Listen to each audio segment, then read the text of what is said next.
All right, welcome back. We are here with another episode of Listening with Lyric, episode 5, and today we have the richest, an actor, a millionaire, an Oscar-winning Gatsby motherfucking Randolph. How do we introduce me?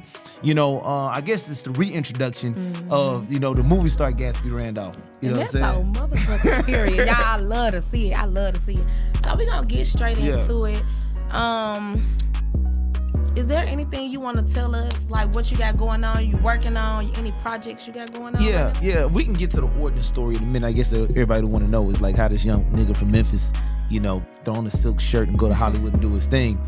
But currently, before we backtrack, I came to Memphis for a purpose. I spent half my time in Dubai. I spent really the other half of my time, like in the last year, I spent half my time in Dubai, half my time in south of France or Europe, Italy. And before I went on this world voyage, I lived in LA for 12 years. But it was always to sort of connect the world.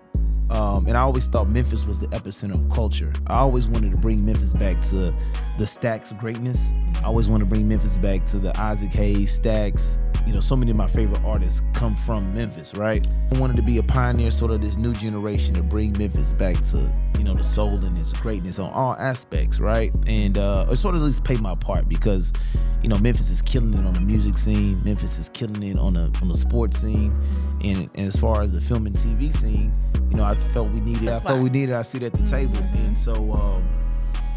so coming back to Memphis and putting this movie in theaters, and I wanted to go to Hollywood and make the most impossible movie ever. You know what I'm saying? I just didn't want to go I love always in Brioni suits. You know what I'm saying? My shit was always Armani down. I just wasn't DJ. You know what I'm saying? That wasn't me.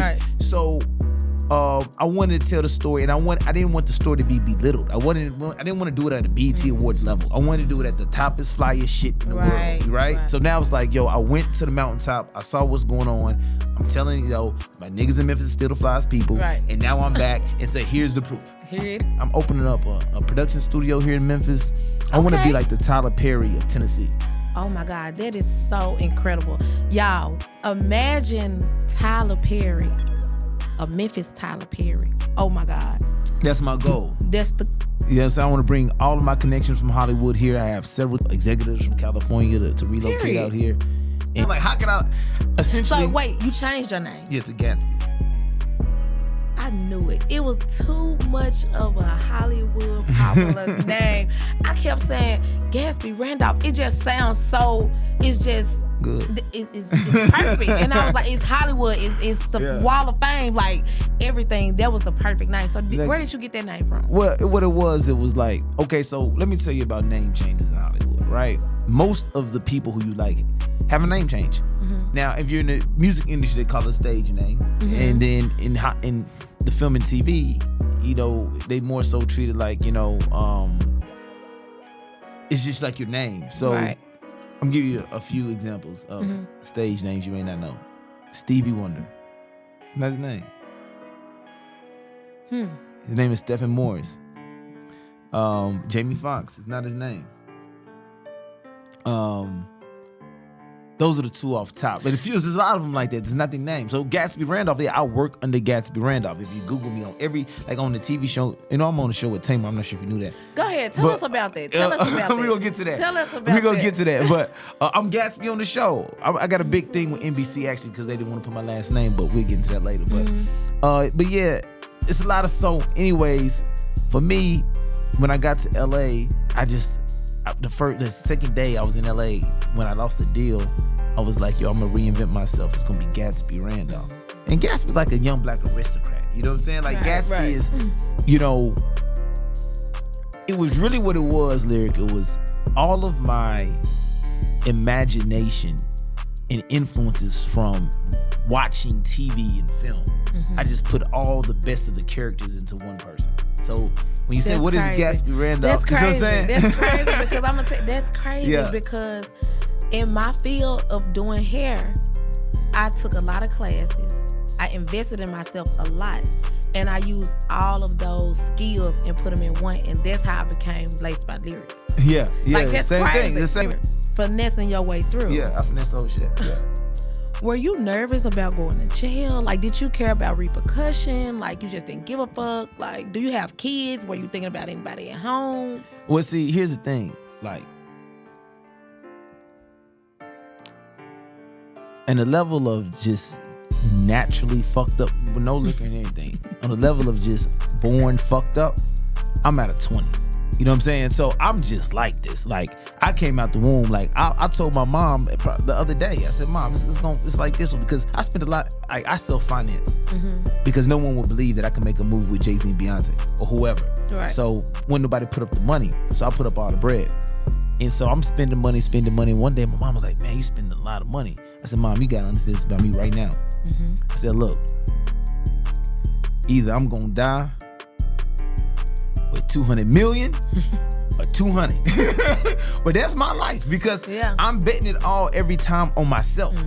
You know what I mean? And that's the only way that you ever gonna get it. If you willing to go there, you gotta be down about something. Something like black people don't want to die about shit. Yeah, you know what I'm saying? Like, I mean, like, if you in the streets, niggas want to die, but like the regular, like, corporate black person, they scared to die. Well, shit, how the fuck is you gonna get to heaven? You scared to die. So I was always feeling like, yo, you gotta be down about something. You gotta be standing on something. And I was standing on making my dreams come true. So when it comes to that, the nervous part, right? It's one of those things where I always say, man, faith is a muscle. Manifestation is a muscle. So, you know, when I was young, in the beginning of the movie, when it starts off, right, it gives you like my backstory for those first 10 minutes, right? You gotta understand, the first time I went to Hollywood, I was 18, because I'm thinking my parents gonna cut me off because I don't want to go to college. Right. And, you know, and so an average day for me when I was 16, 17 was like, I went to school in Whitehaven. I went to Bishop Burnett in my school. You played football for like 6 months and you shot dice for the rest of the year. Like, I ain't done homework since the 10th grade. Swear to God. Yeah, you know what I'm saying? So like for me, I would go to school. This type of shit I would get into. I was never in the gangs, never sold dope, none of that. But this was like my version of mischief. I would go to school and I would put a suit in my locker. And then you get out of school like 3 o'clock. So I would change into my suit. Like, I've been at work all day, so loosen up my tie. And then I go to happy hour downtown. Right? Oh, you were doing ground so I had a whole double life, my nigga. Yeah, you know what I'm saying? Yeah. So like me and Megan Harrington was just hanging out. We were just, the nigga ain't even know I was in high school. We was just hanging out. Like me and I said, bro, I don't want you to miss me with the hot dogs, water balloons, snow cones. I want none of that shit. They're like, where you? And they like, you headed to the park? I said, nigga, I'm headed to the red carpet. You know what I'm saying? And they're like, where you at? You headed to the park, nigga? I'm headed to the red carpet. You know what I'm saying? I know that's right. I fly out, right? And then when I'm on the plane, it's not a lot of people on that Memphis flight from LA, from not New York, Memphis. but from Memphis to LA in that morning. So the people there sort of got some business going on. And I see these executives from FedEx, right? And these executives, they there because they sponsor an award show. Oh, wow. So I overhear them, right? And so when we get to the baggage claim, I see him at the baggage claim, and I go up to him and I say, excuse me, I don't mean to be rude. It's gonna sound a little strange. My manager is stuck in a layover in Atlanta, and I'm in LA, and I really don't know where to go, but I think we're here for the same reason. She's like, oh, you're here for the award show. The award show, yes, I'm here for the award show. And then she says, well, you have your itinerary? I don't have anything. Oh my God. And so then she gave me the itinerary, right? So boom, this is back when you get a limousine. It took $50, I got a limousine. And you know, this when life was cheap. And you know, I had on a Brioni suit. I'll never forget, woman said, oh my gosh, you look beautiful. And when she was talking about my attire. And so before time forward, saying maybe it's just me. Maybe I think so many times in life we looking for validation. We looking for someone else to be like, oh, let me, you know, give you the approval to sort of do what you can always do. But that was my life. And then when I was in college, I went to Tennessee State. Okay. So what were you majoring in there? Parties. You know, like really, I went to college. Did your love for the nightlife leave? Yeah. Like when, because it's just like you just woke up and was like, fuck it, I want some more money. Like, this is what happened. I grew up.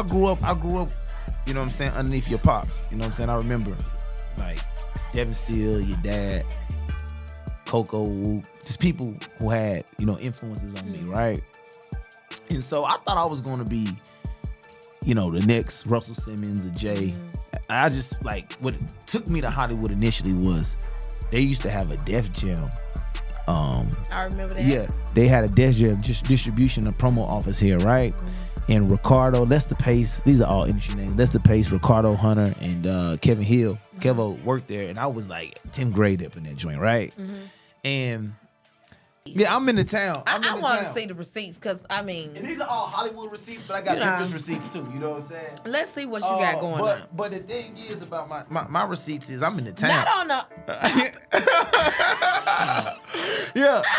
It's Tennessee at the highest level. You know what I'm saying? Right? You know, and it's cool. I like I was trying to be good, but I see you ain't on gonna be this good around shit. me. You ain't gonna be good around me. I'm with all the shit.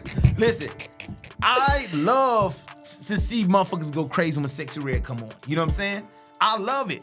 But Don't you know the stop, thing man. is, I don't mind that at all. But you know me, I'm a Tina Marie, Barry White in a silk robe, smoking a cigar. Oh, And, we you know, seen how you know get. what I'm saying? Y'all got to go see how my boy get down in the that's movie. just like more organically the shit I'm into. You know what I'm saying? Cheers. Toast up to the movie. Toast up to the movie. I gotta go see Who that is shit now. Gatsby motherfucking Randolph? 05 is gonna be called Getting to Know Gatsby. Getting to know. All right, y'all. So, with all this success you have came to in your life at a young age, like where can you see yourself in the next 5 years? For me, it's like, yo, I'm creating a world that I want everybody to live inside. So, Gatsby is I want to show you something, but I don't think this camera gonna be able to see it. I want to show. And like, well, is it forever? I'm like, nah. They said, well, this is a dating show. Who are you dating? Baby, I'm dating the world. So, you're not even qualified for the show. I'm dating them at the time. Okay, what was it? Why ain't you still with the nigga then? No. Why ain't you still with him? Why ain't you still with him? I know people that date and from high school and are still married to this day. That was the one person. That was the one person. I'm saying all the people, all your exes, all your people who you ever had a crush with who ain't the person who you gonna marry, y'all was just kicking it at the end of the day. But that don't necessarily mean that they were entertaining. Could go different ways. So when you're dating to getting to know someone. To get it, and it's entertaining. Not entertain. When I say entertain, I don't mean nonchalantly like I'm going into this not taking it serious. No. When I taste this flavor of the recipe, this recipe on the menu, I really want to enjoy it. But if I taste it, I'm like, it's okay. Then you know what I'm saying? It's okay. That's why I don't believe in like women who always like celibate and shit. I don't believe in that. Why don't you believe in celibacy? Nah, that's bullshit. God don't want you to be celibate. He don't want you to until you get married. No, he doesn't. That doesn't make sense. Would you buy a car without test driving it? Then why the fuck would you get married for your whole life if you ain't never test drived it? Rev up that engine. Nigga need to try that pussy out. Cause this is all I'm trying to tell you. At the end of the day, and you need to try this out too. Try that dick out. You do not want to commit yourself to some unknown dick. You do not want to do that. Who wants to do that? Because that's a biggie for me. Like, I don't give a damn. Like, you can give me the world, you can love my dirty draws, but if you can't please me, that's just one exception that I cannot accept. Like, that's you know just what? No. Your best fucking go come from survival. Fuck it. I swear to God. Listen, I've been a struggling entrepreneur and I've been a successful entrepreneur. The best fucks that any woman got out of me when I was broke. A broke fuck is the best fuck because you fucking for all hope. That energy. Yeah, you fucking for hope like, at that point. You know what I'm saying? Yeah. You fucking for hope at that point. Like, listen, I'm telling you. That's how you know you like somebody too.